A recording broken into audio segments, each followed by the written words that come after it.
আসসালামু আলাইকুম রহমতুল্লাহ। ফিলোসফি বা দর্শন শাস্ত্র আমাদের সমাজে এটাকে থার্ড ক্লাস সাবজেক্ট হিসেবে ধরা হয়, এবং যারা এই ফিলোসফি বা দর্শন শাস্ত্র নিয়ে লেখাপড়া করে আমরা অনেকেই এটাকে মনে করি যে যারা আসলে অন্য কোনো সাবজেক্টে চান্স পায় না এরাই আসলে এই ফিলোসফি বা দর্শন শাস্ত্র বা আরবিতে ফালসাফা বলে, এই ফালসাফা নিয়ে তারা লেখাপড়া করে। হ্যাঁ, তবে অনেকেই রয়েছে যারা আমরা আমাদের মেজর সাবজেক্ট বা আমাদের পছন্দের সাবজেক্ট হলো ফিলোসফি। কিন্তু একজন সচেতন আলেম হিসেবে বা একজন সচেতন মুসলমান হিসেবে ফিলোসফি জানা বা ফালসাফা জানা বা দর্শন শাস্ত্র সম্পর্কে জ্ঞান অর্জন করা এটা কতটুকু গুরুত্ব রাখে? এটার গুরুত্ব বুঝতে গেলে স্বাভাবিক আমাদের বিষয়টি নিয়ে একটু ব্যাখ্যা করতে হবে, কারণ এই দর্শন শাস্ত্রের সাথেই হলো আমাদের ধর্মের অনেকটা মিল রয়েছে, আবার অনেকটা মতবিরোধ রয়েছে। তো আমরা যারা স্বাভাবিক দর্শন শাস্ত্র সম্পর্কে আমাদের কোনো জ্ঞান নাই বা আমরা প্রাথমিক জ্ঞানও রাখি না, অনেক সময় যারা মুস্তাশিকিন বা প্রাচ্যবিদ যারা রয়েছে তারা এইগুলো বিষয় নিয়ে এই ফিলোসফিক কিছু যুক্তিতর্ক বা ফিলোসফি বিষয় নিয়ে তারা ধর্মকে আঘাত করে। তো একজন সাধারণ আলেম যদি তার ফালসাফা বা দর্শন শাস্ত্র সম্পর্কে কোনো জ্ঞান না থাকে তাহলে এটা পরবর্তীতে তিনিও দ্বিধাদ্বন্দ্বের মধ্যে আসলে পড়ে যান। তো আসলে আমি একজন ইসলামিক থিওলজি ডিপার্টমেন্ট হিসেবে আমার একাডেমিক আমার বইও পড়ানো হয় এখানে। তো আমি এটা পড়ে এই দর্শন শাস্ত্র বা ফিলোসফি পড়ে যতটুকু বুঝলাম সেটা হলো যে একজন আহ প্রকৃত দায়ী বা একজন দক্ষ দায়ী বা একজন সচেতন আলেম হতে গেলে এই দর্শন শাস্ত্র সম্পর্কে জ্ঞান থাকতে হবে। না হলে বিশেষ করে নাস্তিকদের পক্ষ থেকে অনেক ধরনের প্রশ্ন আসে, যেটা সাধারণ আলেমকেও যদি কোনো প্রশ্ন করা হয় তাহলে এটা অনেক সময় হতচকিত হয়ে যান বা অনেক সময় দ্বিধাদ্বন্দ্বে পড়ে যায় যে আসলে কি বিষয়টা তাই। আর বিশেষ করে আমাদের কওমি মাদ্রাসাগুলোতে তো এই ফালসাফা বা দর্শন শাস্ত্র প্রায় উঠে গিয়েছে। হ্যাঁ, দর্শন শাস্ত্রের একটা সাবজেক্ট বা একটা পার্ট পড়ানো হয়, সেটা হলো আমরা ইলমুল মান্তিক বলি বা যুক্তিবিদ্যা বলি। এটা এখানেও তাও আবার কিছু সংজ্ঞা বা অল্প কিছু বিষয় এখানে পড়ানো হয়।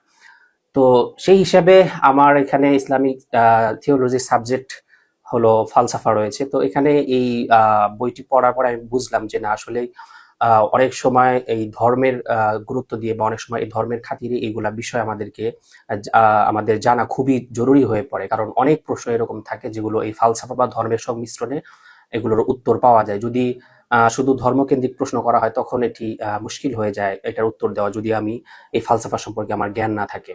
তো যেহেতু রোজার মাস চলতেছে, ফালসাফা বিষয় বা দর্শন শাস্ত্র বিষয় নিয়ে আসলে অনেকের কাছে একটু অন্যরকম লাগবে, কিন্তু তারপরেও যদি আমরা দর্শন শাস্ত্রের কিছুটা প্রাথমিক জ্ঞান যদি আমাদের থাকে তাহলে হয়তো আমরা উপকৃত হতে পারি, আল্লাহ তাআলা যদি তৌফিক দেন আর কি। তো দর্শন শাস্ত্রের শুরু থেকে আসলে একটু প্রাথমিক ধারণা দেওয়া দরকার, কারণ এই আলোচনা, কারণ দর্শন শাস্ত্র তো অনেক বিস্তৃত পাঠ এবং অনেক লম্বা। তো আমি আজকের আলোচনায় সংক্ষেপে কয়েকটি বিষয় নিয়ে আলোচনা করবো, সেটা হলো দর্শন শাস্ত্রের সংজ্ঞা এবং মানে দর্শনের সংজ্ঞা বা ফিলোসফির সংজ্ঞা, এবং পাশাপাশি এটার উৎপত্তি স্থল, আর হলো এমনি দর্শন শাস্ত্র সম্পর্কে কিছু প্রশ্ন উত্তর। এই তিনটি বিষয়কে কেন্দ্র করে ইনশাল্লাহ আজকে আলোচনা করব। এছাড়াও অনেক লম্বা আলোচনা আছে, কারণ ইনশাল্লাহ যদি পরবর্তীতে কোনো পার্ট বা আলোচনা করি তখন হলো এই দর্শনের সাথে বিজ্ঞানের কি সম্পর্ক রয়েছে বা দর্শনের সাথে ধর্মের কি সম্পর্ক রয়েছে। তো এই ধর্মের সম্পর্ক বা মতবিরোধ কি, এগুলো ইনশাল্লাহ পরবর্তীতে ইনশাল্লাহ আলোচনা হবে। তো প্রিয় সুধী, এই যে ফিলোসফি বা দর্শন, এই ফিলোসফি এই শব্দটা মূলত হলো গ্রিক বা ইউনানি এটি শব্দ, এটি পরবর্তীতে আরবিতে এই শব্দটা প্রবেশ করে এবং সেখানে ফিলোসোফিয়া হিসাবে ধর্তব্য হয়। তো ফিলো শব্দের অর্থ হলো আরবিতে, এটার অর্থ হলো মোহাব্বত, অর্থ হলো ভালোবাসা বা প্রেম। আর সুফিয়া এটার অর্থ হলো হিকমা, অর্থাৎ হলো জ্ঞান। তাহলে ফিলো অর্থ হলো ভালোবাসা, আর সুফিয়া অর্থ হলো জ্ঞান, মানে জ্ঞানকে ভালোবাসা, অর্থাৎ জ্ঞানকে ভালোবাসার নামই হলো ফিলোসফি। ফিলোসফির যে বা দর্শন শাস্ত্রের যে পারিভাষিক সংজ্ঞা এটা আসলে অনেক বিস্তৃত, কারণ হলো এটা যুগের পরিবর্তনের মধ্য দিয়ে এই সংজ্ঞাও অনেক পরিবর্তিত হয়েছে। তো এরপরেও দার্শনিকরা মোটামুটি তিনটি স্তরে এই ফিলোসফির সংজ্ঞা বা ফিলোসফি বিষয়কে তারা ভাগ করেছেন। একটা হলো গ্রিক সভ্যতা বা গ্রিক যুগে ফিলোসফির কি সংজ্ঞা ছিল, আর একটা হলো আস্ত্রে ওসিত, অর্থাৎ মাঝখান এবং মধ্যবর্তী যুগে দর্শন শাস্ত্রের বা দর্শনের কি সংজ্ঞা ছিল, আর একটা হলো আসরুল হাদিস, অর্থাৎ বর্তমানে কি সংজ্ঞা বা বর্তমান যুগ অনুযায়ী ফিলোসফির যে সংজ্ঞা সেটা। তো গ্রিক যুগের মধ্যেও দার্শনিকরা আবার 4টি মারহালা বা 4টি স্তর করেছেন। একটা হলো সক্রেটিসের পূর্বে যারা ফিলোসোফার ছিল তাদের মতে এই ফিলোসফির সংজ্ঞা কি। নাম্বার 2 হলো সক্রেটিস এবং সোফিস্ট দের যুগ। ওই সময় সক্রেটিস এবং সোফিস্টরা ওনারা দর্শনের সংজ্ঞা দিতেন। আর একটা হলো অ্যারিস্টটল এবং প্লেটো ওনাদের যুগ এবং ওনারা দর্শনের সংজ্ঞা কিভাবে দিতেন। আর আরেকটা হলো এপিকিউরীয় এবং স্টোইকবাদদের যুগ। তো এই 4টি যুগ হলো ইউনানি যুগ। এই 4টি যুগের সংজ্ঞাই দেওয়া হয়েছে। তো আসলে প্রত্যেকের সংজ্ঞা যদি আলাদা করে দিতে যাই তাহলে কিন্তু সময় আসলে অনেক লাগবে। তো তারপরেও আমাদেরকে কয়েকটা সংজ্ঞা এটা পড়তে হবে বা একটু জানতে হবে, তাহলে না হলে পরবর্তীতে আসলে বিষয়গুলো বা সামনের আলোচনাগুলো বোঝা একটু কঠিন হয়ে যাবে। তো আমরা ইনশাআল্লাহ কয়েকটি এখান থেকে সংজ্ঞা নিব। গ্রিক সভ্যতার যে স্তর রয়েছে সেখান থেকে। একটা হলো মা কবলা সাকরাত, অর্থাৎ সক্রেটিসের পূর্বে যারা ছিল তারা ফিলোসফি বা ফালসাফার সংজ্ঞা তারা কি দিয়েছিলেন। তো সক্রেটিসের পূর্বে যারা দার্শনিক ছিল তো তারা দর্শনের সংজ্ঞা এভাবে দিয়েছেন যে আল বাহসুন নাজরিয়ু ফিল আলাম ওয়া তা'লিলু জাওয়াহিরিল ওজুদ, অর্থাৎ দর্শন তখন ছিল হলো বিশ্বজগতের তাত্ত্বিক বিশ্লেষণ এবং এগুলোর অস্তিত্বের রহস্য ব্যাখ্যা করা, অর্থাৎ বিশ্ব কি নিয়ে তৈরি হয়েছে এবং এটা কোথা থেকে এলো এবং এটার রহস্য কি, এই যে প্রশ্নগুলো রয়েছে এই প্রশ্নগুলা খোঁজার নাম ছিল তখন হলো দর্শন। এমনিভাবে আমরা যদি প্লেটোর সংজ্ঞা দেখি যে তিনি কিভাবে দর্শনের সংজ্ঞায়িত করেছেন, আমরা যদি দেখি যে উনি বলেছেন যে ওয়া তাহসিলুল মারিফাতি আইয়ান কানাত হাদিল মারিফা, অর্থাৎ দর্শন হলো জ্ঞান আহরণ করা, চাই সেটা যে কোনো ধরনেরই জ্ঞান হোক। এমনিভাবে অ্যারিস্টটল উনিও সংজ্ঞা দিয়েছেন এবং এপিকিউরীয় এবং স্টোইকবাদ ওনারাও বিভিন্ন সংজ্ঞা দিয়েছেন। তো মূল কথা হলো জ্ঞান অর্জন করা, সেটা যে কোনো ভাবেই হোক, বা এই যে মহাবিশ্ব এটা কেন কিভাবে এলো, কোত্থেকে এলো, রহস্য, তো এইগুলোর মধ্যেই তখন আলোচনা করা, এটাই মূলত হলো তৎকালীন সময় বা আশ্রে ইউনানি বা গ্রিক যুগে যারা সোফিস্ট বা যারা দার্শনিকরা ছিলেন তাদের মূল আলোচনা বা দর্শনের সংজ্ঞাই ছিল হলো এরকম বা এই বিষয় নিয়ে আলোচনা করা। এরপরে হলো মধ্যযুগ।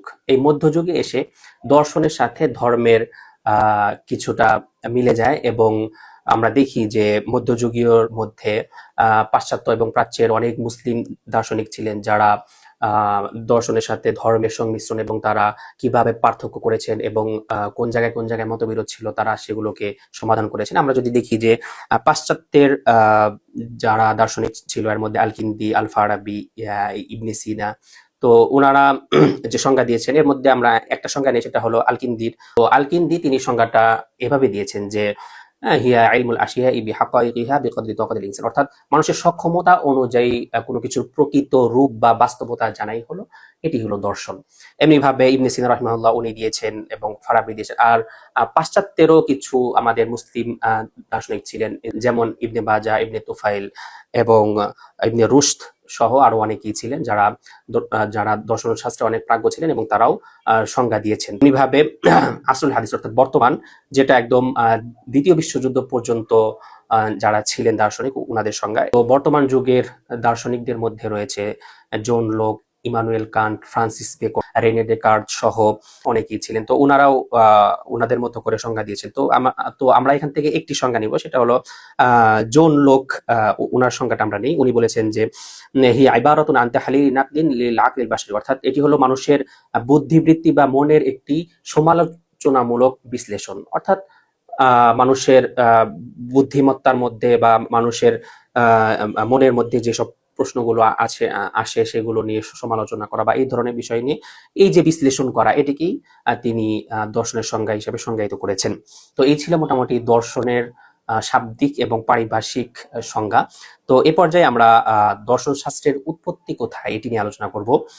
তো এটি দুটি মতামত রয়েছে। একটি হলো যে একদল বলেন যে এই দর্শনের এটার জন্মই হলো প্রাচীন গ্রিস দেশে, অর্থাৎ গ্রিক দেশে, এবং অ্যারিস্টটল সর্বপ্রথম এই মত অবলম্বন করে এবং তিনি এই মত দেন। এবং এই মতের সপক্ষে আরো অনেকেই বলেন, যেমন হেনরি পিয়ের সহ ভিক্টর কাজির, বার্ট্রান্ড রাসেল এবং আমাদের মুসলিম যারা রয়েছে ওনাদের মধ্যে আল ফারাবি, আল শাহরাস্তানি, ইবনে খালদুন সহ অনেকেই এটি বলেছেন যে এই ফিলোসফি এই বিষয়টি মূলত গ্রিক দেশ থেকেই এটি উৎপত্তি হয়েছে। তো এটির পক্ষে তারা অনেকগুলো দলিল বা প্রমাণ দিয়ে থাকেন। আমরা যদি দেখি যে কারণ ফিলোসফি কারণ বিশ্বের প্রথম দার্শনিক বা ফিলোসোফার বলা হয় হলো থেলিসকে। তার বাড়ি বা তার বাসস্থান ছিল কিন্তু গ্রিক দেশে। এমনিভাবে গ্রিকরাই কিন্তু অস্তিত্ব এবং মহাবিশ্বকে একটি সামগ্রিক এবং পূর্ণাঙ্গ দৃষ্টিভঙ্গি থেকে মানুষকে দেখিয়েছিল আর কি। এমনিভাবে গ্রিকদের এই যে সত্য অনুসন্ধান, এটি হলো কোনো ধরনের কোনো বিনিময় ছাড়া বা শুধুমাত্র জ্ঞান অর্জনের জন্য এই গ্রিকরাই সর্বপ্রথম এই যে সত্য উদ্ঘাটন করা তারাই প্রথম চেষ্টা করেন। এবং গ্রিকদের প্রথম চিন্তা স্বাধীনতা বা সমালোচনা করা এবং এই সংশয়বাদের উপর বিশ্বাস করা, এটি কিন্তু গ্রিকরা প্রথম করেছিল। তো এই সব দিক থেকে যদি আমরা লক্ষ্য করি তাহলে দেখি যে গ্রিকরাই হলো বা গ্রিক দেশেই হলো এই ফিলোসফি এই জিনিসটা প্রথম উৎপত্তি হয়েছিল। এরপরে দ্বিতীয় মত হলো যে এগুলো মূলত প্রাচ্যেই মানে এই দর্শন শাস্ত্রটা এটা প্রাচ্যেই উৎপত্তি হয়েছিল বা এটার জন্ম হয়েছিল, যেমন ভারত, পারস্য, ইরাক, ইরান বা প্রাচীন মিশরে। এবং এই মতের সপক্ষে ইমাম গাজী রহমতুল্লাহ আলাই সহ উইল ডুরান্ট, জনস, সার্টন এবং ম্যাসন উডসেল সহ অনেকেই এই মতের সপক্ষে মত দেন যে এই ফিলোসফি এটি ভারতবর্ষ সহ মিশর, ইরাক, ইরানে এই সমস্ত প্রাচ্য দেশেই উৎপত্তি হয়েছিল। তো যাই হোক, অনেকে অনেক মতামত দিয়েছেন। তো এই যে দুই মত, এই দুই মতের মধ্যে সমন্বয় হলো যে যদি আমরা মানে বিশেষ অর্থে যদি আমরা ফিলোসফিকে দেখি, যে ফিলোসফির বিশেষ অর্থ বলতে এখানে যে দর্শন বলতে আমরা মুক্ত এবং সুশৃঙ্খল যে অনুসন্ধান বুঝি বা বিশ্লেষণ বা যুক্তি নির্ভর যে ব্যাখ্যা, যদি এই দিক থেকে আমরা দৃষ্টি ক্ষেপণ করি তাহলে আমরা দেখি যে এটি মূলত হলো গ্রিক দেশে উৎপত্তি হয়েছিল। আর যদি সাধারণ অর্থে আমরা দর্শন দেখি যে এটির মূল যে দর্শন বলতে আমরা মূল বিষয়বস্তু বা পদ্ধতি সমূহ বা চিন্তার মূল, তো এগুলো মূলত আমাদের এই প্রাচ্য বা এখানেও এটার শিকড় রয়েছে। তো যদি বিশেষ অর্থে ধরি অর্থাৎ যুক্তিভিত্তিক বা একদম প্রমাণ সহ বিশ্লেষণ, তো এগুলো গ্রিক দেশে। আর যদি এগুলোর মূল থিম গুলা কিন্তু আমাদের এই ভারতবর্ষে ছিল। কারণ হলো এই বিশ্বের প্রথম দার্শনিক হিসেবে আমরা যাদেরকে চিনি থেলিস, তিনি কিন্তু এই ভারতবর্ষ বা এই মিশরে ওনারা কিন্তু এদিকে সফর করেছেন এবং এখান থেকে যে এদের চিন্তা ভাবনা বা সভ্যতা সংস্কৃতি, এখান থেকে কিন্তু তিনি দর্শনের যে মূল তত্ত্ব উপাত্ত তিনি কিন্তু গ্রহণ করেছিলেন। তো প্রিয় সুধী, এ পর্যায়ে আমরা তৃতীয় যে বিষয় বলেছিলাম যে কিছু প্রশ্ন দর্শন সম্পর্কে কিছু প্রশ্ন হয় বা কিছু উত্তর, এই বিষয় নিয়ে ইনশাল্লাহ আলোচনা করব। তো প্রথম প্রশ্ন হলো যে এই দর্শন শাস্ত্র চর্চা বা স্টাডি করার লাভ কি বা ফায়দা কি? এটার তো কোনো আসলে কোনো ফায়দা দেখি না, কারণ এটার কোনো প্রায়োগিক কোনো বিশ্লেষণ নাই বা কোনো প্রয়োজন নাই যা মানুষের উপকার করে না। আমরা তো দেখি না যে না কোনো কিছু বিজ্ঞানের মতো নতুন কিছু আবিষ্কার করছে বা নতুন কিছু আমাদের সামনে নিয়ে আসছে। তো এটি আসলে কোনো প্রয়োজন নাই, মানসিক বা মানুষের সমাজের জীবনে তো এটার কোনো প্রায়োগিক ব্যবহারও তো আমরা দেখি না। তো দর্শন শাস্ত্রের নিয়ে স্টাডি করার আসলে কি প্রয়োজন বা এটার কি ফায়দা? তো এটার উত্তরে আমরা বলতে পারি যে দর্শন শাস্ত্রের আলাদা এমন একটা জগৎ আছে যে জগতের মধ্যে বিজ্ঞানের কোনো দখল নেই। কারণ দর্শনের মধ্যে বা এই চিন্তার মধ্যে বা এই চিন্তাগত দিক থেকে আমাদের অনেক প্রশ্ন আসে। যেমন মনের গভীরে অনেক রহস্য আছে, অনেকগুলো প্রশ্ন থাকে। যেমন আমরা উদাহরণস্বরূপ ধরি যে এই মহাবিশ্ব কি, বা মানুষের সাথে মহাবিশ্বের সম্পর্ক কি, বা স্রষ্টার সাথে সৃষ্টির সম্পর্ক কি, বা এই ধরনের অনেক প্রশ্ন আসে যেগুলো আসলে এগুলোর কোনো উত্তর বিজ্ঞানের কাছে নেই। এগুলোর উত্তর যদি আমাকে খুঁজতে হয় বা এগুলোর যদি আমি সঠিক উত্তর জানতে চাই তাহলে আমাকে দর্শনের দ্বারস্থ হতেই হবে। কারণ অনেক সময় অনেক এমন চিন্তা আসে যেগুলো আসলে যদি আমি দার্শনিকভাবে বিশ্লেষণ না করি তাহলে এগুলোর উত্তর আমরা পাই না, যার কারণে মনের মধ্যে এক ধরনের অশান্তি সৃষ্টি হয়। তো আসলে অশান্তি নিয়ে বসবাস করা এটা অনেক দুরস্থ বা অনেক খারাপ দিকে পরবর্তীতে এটি নিয়ে যায়। কারণ মানসিক অবস্থা যদি ঠিক না থাকে পরবর্তীতে এটা শারীরিকভাবেও শরীরের উপর অনেক ইফেক্ট পড়ে। তো এই মানসিক শান্তি যে রয়েছে এটি কিন্তু দর্শনের কাছে বা দর্শন যখন আপনি চর্চা করবেন তখনই কিন্তু আপনি পাবেন। কারণ হলো দর্শন মানে অনেক এমন প্রশ্ন থাকে যেগুলো আসলে মানে বিজ্ঞানের কাছে সেই প্রশ্নের উত্তর নেই। তো সেগুলো আমাকে চিন্তার জগৎ থেকে এই দর্শন দিয়ে আমাকে সেই প্রশ্নের উত্তরগুলো আমাকে নিতে হয়। তো এই কারণে আসলে দর্শনের অবশ্যই লাভ আছে, যেগুলো মানুষের বিভিন্ন চিন্তা বা বিভিন্ন প্রশ্ন থেকে মুক্তি দেয়, বিভিন্ন চিন্তা থেকে মানুষকে মুক্তি দেয়। এই কারণে দর্শন শাস্ত্র এটাও জরুরি। দ্বিতীয় আরেকটি প্রশ্ন যে তো অনেকেই এই প্রশ্ন করে থাকেন বা এই অভিযোগ করে থাকেন যে দর্শনের ইতিহাস মানেই তো হলো শুধু একজনের সংজ্ঞা বা একজনকে আর একজন খণ্ডন করা। যেমন আমরা দেখি যে সক্রেটিস, প্লেটো এবং অ্যারিস্টটল তারা স্টোইক বা তারা সফিস্টদের মতকে খণ্ডন করেছে। এমনিভাবে অ্যারিস্টটল কিন্তু তার গুরু প্লেটোর মতকে খণ্ডন করেছে। এমনিভাবে আধুনিক যুগে ডেকার্ট এসে কিন্তু অ্যারিস্টটলের মতকে খণ্ডন করেছে। তো এই যে একজনের মত আর একজন খণ্ডন করা, তো আমরা তো দর্শন শাস্ত্রের কোনো আসলে ফলাফল দেখছি না, একজন এসে আরেকজনকে মিথ্যা প্রতিপন্ন করে। তো এই যে এই প্রশ্নগুলো বা এই অভিযোগগুলো করা হয়, তো এটার উত্তর হিসাবে যদি আমরা প্রশ্নের মধ্যে ইতিবাচক হিসাবে দেখি, তাহলে এটার আমরা উত্তর পেয়ে যাই। যেমন দর্শনের যে এই যে বৈচিত্র্য, উত্তরের বৈচিত্র্য রয়েছে, এটি চিন্তা শক্তির একটি বিশাল প্রমাণ। কারণ প্রত্যেক দার্শনিক সে জগৎকে তার রূপ নিয়ে বা সে তার মতো করে দেখে এবং বিভিন্ন ব্যাখ্যা বিশ্লেষণ করে এবং আমাদের সামনে ব্যাখ্যা পেশ করে। তো একটি মতবাদকে খণ্ডন করার অর্থ এই নয় যে দর্শন শাস্ত্র ওটা ভুল, বরং এটি আরো এই খণ্ডন করার মাধ্যমে চিন্তা জগতে আরো গভীরভাবে আরো প্রবেশ করা হয়। এর মাধ্যমে আরো জ্ঞান বা চিন্তা শক্তির এটি আরো দরজা খুলে যায়। এবং আমরা এটা এভাবে বলতে পারি যে একটা আর একটার পরিপূরক, অর্থাৎ যখন একজন একটা সংজ্ঞা দিয়েছে, তো এটা সংজ্ঞার সাথে মিল রেখে বা কিছুটা মিল রেখে এর পরের জন যে সংজ্ঞায়িত করেছেন সেই সংজ্ঞার সাথে মিল রয়েছে, অর্থাৎ একটি সংজ্ঞা বা একটি মতামত বা মতবাদ আরেকটি মতবাদের সাথে এটি মিল রয়েছে, একটি আরেকটির জন্য পরিপূরক। তো এই হিসাবে যদি আমরা দেখি, তাহলে এখানে কোনো আসলে মতবিরোধ বা মতানৈক্য, এটার ফলাফল এটা অবশ্যই ভালো। যেমন আমাদের শরীয়তের মধ্যে, আমাদের ইসলামী শরীয়তের মধ্যেও কিন্তু এই যে মতানৈক্য রয়েছে, যদিও ওইটার সাথে এটার মতানৈক্য ভিন্ন, কারণ আমাদের ইসলামে যে মতানৈক্য রয়েছে এটা সবগুলাই সুন্নাহ অনুযায়ী। কিন্তু এই যে আমি উদাহরণ হিসেবে আমি আপনাদেরকে দেখালাম যে আমাদের যেমন এখানে মতবিরোধ রয়েছে বা কিছু কিছু ক্ষেত্রে মতবিরোধ হয়, যেমন আমাদের হানাফি মাযহাব, শাফি মাযহাব। তো ঠিক তেমনি ভাবে দর্শনের ক্ষেত্রেও একজনের মতামত কে আরেকজনকে খণ্ডন করেছেন। তো এই মতামতকে খণ্ডন করার অর্থ এটা না যে পুরা দর্শন শাস্ত্রে এটা ভুল। তো এর মাধ্যমে একজনের উত্তর আরেকজন বা একজনের মতবাদ আরেকজনকে খণ্ডন করার মাধ্যমে এটি পরিপূরক হিসেবে আমরা এটা দেখি, তাহলে এই দর্শন শাস্ত্রটা আমাদের জন্য বোঝা সহজ হবে। ৩ নাম্বার যে অভিযোগটা, যে দর্শন শাস্ত্র তো আসলে অনেক কঠিন এবং এর ভাষাগুলোও অনেক কঠিন এবং বোধগম্য হয় না।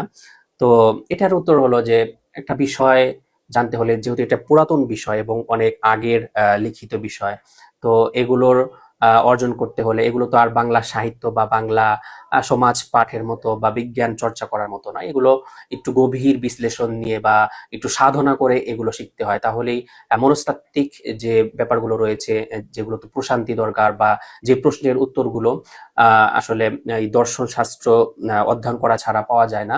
তো এই কারণে আমাদের দর্শন শাস্ত্রটা এটা অর্জন করতে হলে আমাদের একটু গভীর সাধনার দরকার, যদিও একটু কঠিন, কিন্তু তারপরেও আমাদের এটি অর্জন করতে হলে একটু গভীর ধ্যান ধারণা এবং চিন্তার যে একটা চিন্তা নিয়ে লেগে থাকা, এটা আমাদের খুবই প্রয়োজন। তাহলে আমরা এই দর্শন শাস্ত্রে আমরা ব্যুৎপত্তি অর্জন করতে পারবো। সর্বশেষ যে প্রশ্নটা, এটা হলো সবচেয়ে গুরুত্বপূর্ণ, যে আমরা তো দেখি যে যারা দর্শন চর্চা করে এরা তো অনেকেই নাস্তিক হয়ে যায় বা ধর্মের সাথে অনেকটা বিরোধ রয়েছে। এবং আমরা দেখি যে কার্ল মার্কস তিনিও প্রকাশ্যে তিনি ধর্মের বিরোধিতা করেছেন। তো আমরা দেখি যে যারা ফিলোসফি নিয়ে পড়ে তারা আসলে কেমন যেন একটা নাস্তিক হয়ে যায় বা কেমন যেন একটা ধর্ম বিরোধী হয়ে যায়। তো এটার উত্তরে আপনি কি বলবেন? তো এটার উত্তর হলো একদম সহজ। আমরা যদি বিষয়টা এইভাবে দেখি যে দর্শনের মূল লক্ষ্য কিন্তু এক নম্বর হলো ট্রুথ তথা সত্য বের করে আনা, নাম্বার ২ হলো গুডনেস অর্থাৎ মঙ্গল কামনা করা, নাম্বার ৩ হলো বিউটি অর্থাৎ সুন্দর। তো এই তিনটি কিন্তু আবার ইসলামের মৌলিক গুণ রয়েছে, অর্থাৎ ইসলামের সাথে সাদৃশ্যপূর্ণ, অর্থাৎ ইসলামও কিন্তু এটা চায় সত্য বলা এবং মঙ্গল কামনা করা এবং পাশাপাশি সুন্দর না সব কিছুতে বা সবগুলো বিষয়ে সুন্দর নিয়ে আসা। তো যেহেতু ফিলোসফির মৌলিক এই তিনটি বিষয়, অর্থাৎ ট্রুথ এবং গুডনেস এবং বিউটি, এবং পাশাপাশি ইসলামের যে মৌলিক যে বিষয় রয়েছে এর মধ্যে কিন্তু ট্রুথও রয়েছে এবং গুডনেস এবং বিউটিও রয়েছে। তো সেই হিসাবে এটি সাথে দর্শনের সাথে এবং ধর্মের এটার পার্থক্য এটা হয় না, কারণ হলো যেহেতু দর্শনের থিম বা দর্শনের মৌলিক যে বিষয় এগুলোর সাথে ইসলামের সাদৃশ্য রয়েছে। যদি আমরা এইভাবে বিষয়টা দেখি, যে যদি প্রশ্ন করা হয় যে অনেকেই নাস্তিক হয়ে যাচ্ছে, তাহলে আমরা যদি বলি যে অনেক বিজ্ঞানী এমন আছে, ওনারাও তো নাস্তিক। তাহলে বিজ্ঞান কি, এটা কি মানুষ বাদ দিচ্ছে? না, বাদ দিচ্ছে না। ঠিক তেমনি ভাবে হ্যাঁ, দর্শন শাস্ত্র পরে অনেকেই নাস্তিকতার দিকে চলে যায় না বুঝার কারণে। তো এর অর্থ তো এই না যে পুরা দর্শন শাস্ত্রই এটাই নাস্তিকতা। কারণ বিজ্ঞানীদের মধ্যেও যদি এরকম নাস্তিক থাকে, তো বিজ্ঞান যেমন আমরা ছাড়ি না, ঠিক তেমনি ভাবে দর্শনের মধ্যে যদি অনেকেই নাস্তিকতার দিকে চলে যায়, তো এর অর্থ এই না যে দর্শন শাস্ত্র এটা চর্চা করা এটাও নাস্তিকতা। তো আল্লাহ রাব্বুল আলামিন আমাদেরকে বিষয়গুলো বুঝার তৌফিক দান করুন। আমিন।